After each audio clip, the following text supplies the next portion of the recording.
Hi, I'm Helen Edwards. I am the chair of the Vic High Alumni Association, and I am a proud graduate of 1964.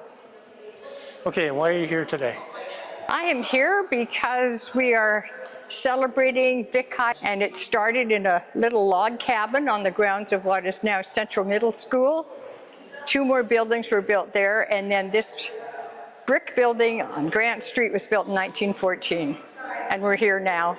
And it is almost like a new school because it was seismically upgraded and just moved in last year. This school is like none other. You form connections here with the people. The building's important, yes, but it's the people that I remember. And just the friendships I made here, they're still going strong. Mm-hmm. And there's a group of us that started in kindergarten and grade 1, and we're still friends. Really? Yeah, yeah. Wow. Because we just literally marched up the hill from Sir James Douglas to Central to Vic High. Right. And we've known each other for longer than we'd like to admit. So you're a longtime resident of the neighborhood as well? I was born in Victoria.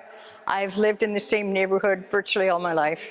Well, I tell you, when we, it's really funny asking the year, because when we had the school reopening, the kids got to tour the classrooms, and we said, you know, we're a graduate of whatever, and they're trying to figure out how old we are. And I said, yeah, and I can figure it out in my head, and you need a calculator. Tell me about being an author.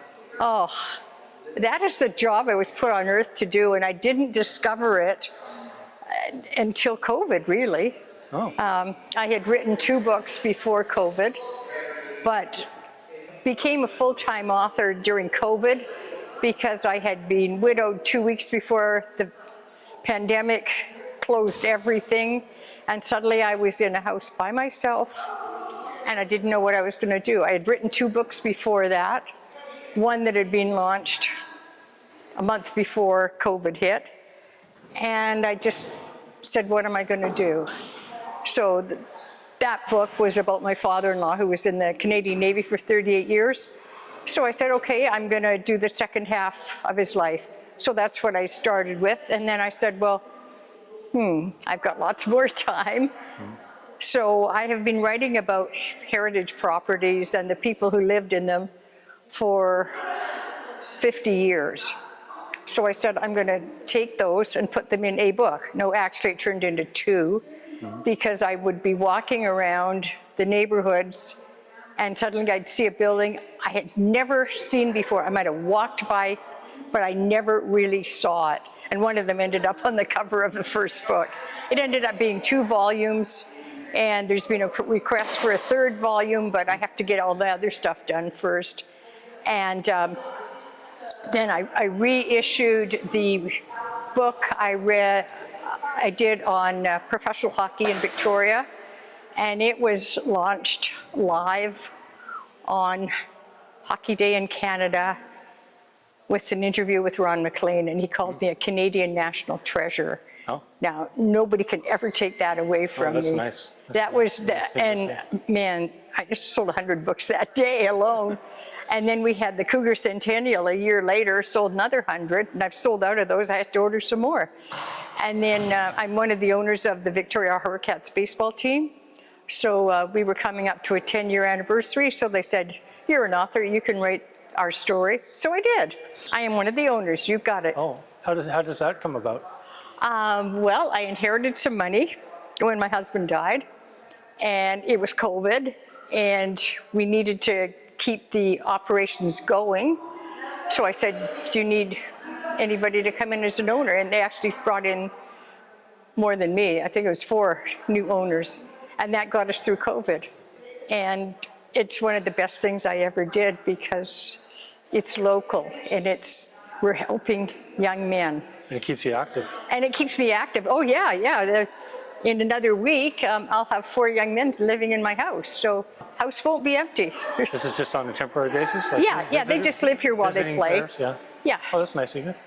and then, So are you a big sports fan? yes. Which sport?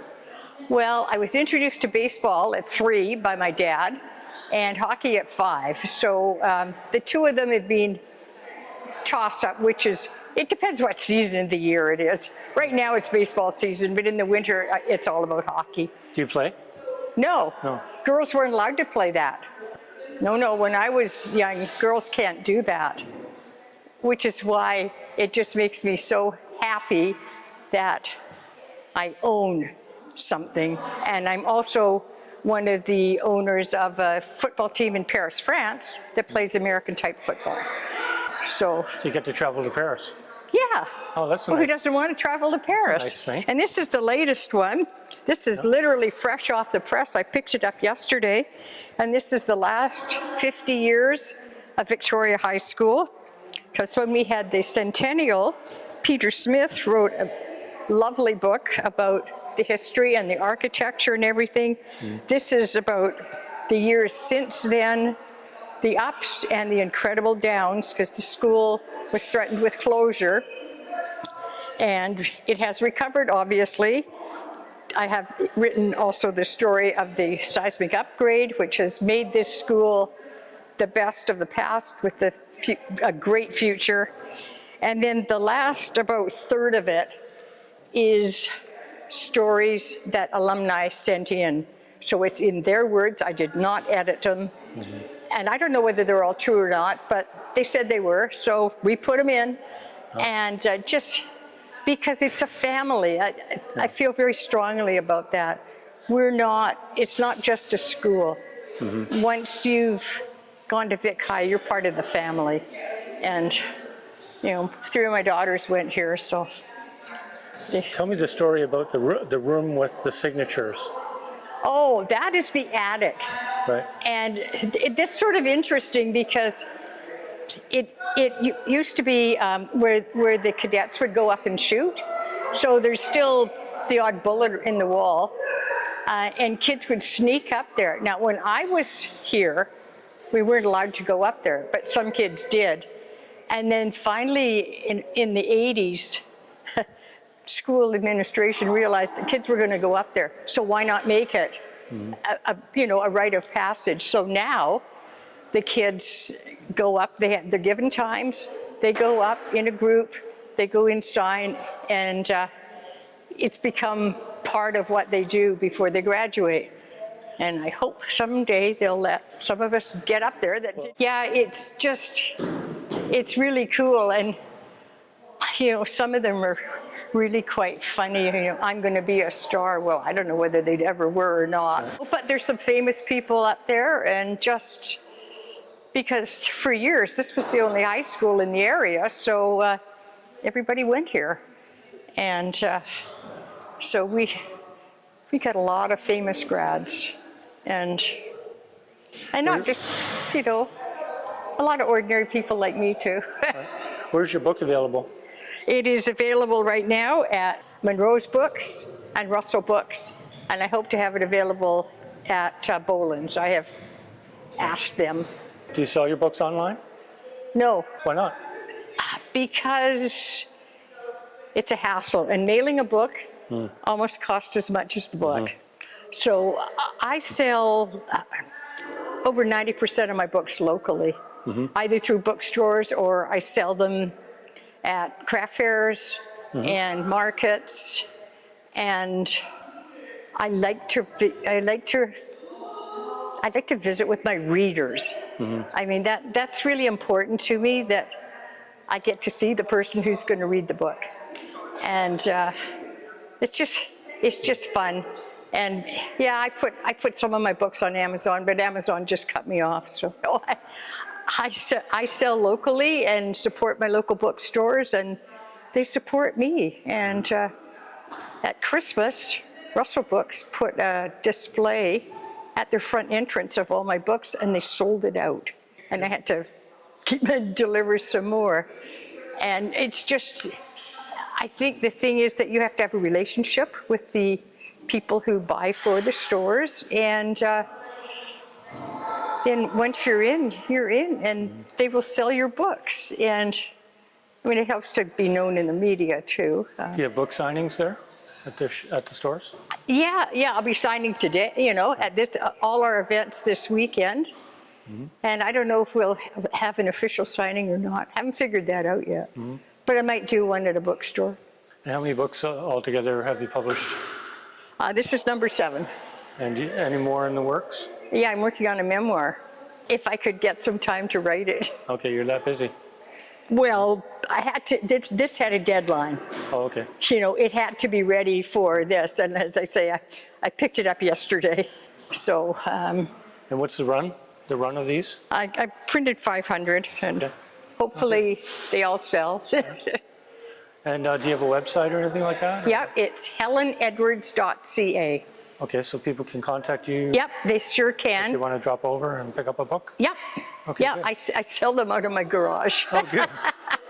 Entrepreneur. Well, why not? That's good. Okay, great.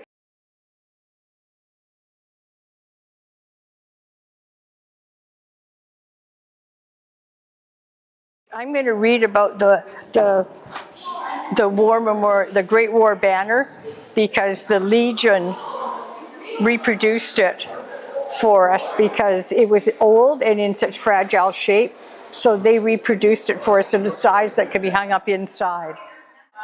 Just in time for Remembrance Day ceremonies in 2025, Vic High received a reproduction Great War banner to replace the original one that was in fragile state. The original banner dated to 1920 and was made from heavy wool, but the years had not been kind to it. It was decorated with hand-sewn maple leaves, 7 for the female nursing students who served, 9 for the teachers, 3 of whom died in the war, and 450 for the students, 53 of whom died in the war. The war dead are depicted with red maple leaves. The new banner was financed by a very generous donation from the Royal Canadian Legion Britannica Branch No. 7 and was made of flag material. It was also of a size that could be hung in the school. Unlike the original, it was far too large. Irene Harrison of the Legion's Britannia branch, who graduated from the school in 1955, said donating for the new banner was a no-brainer. We were honored to do it.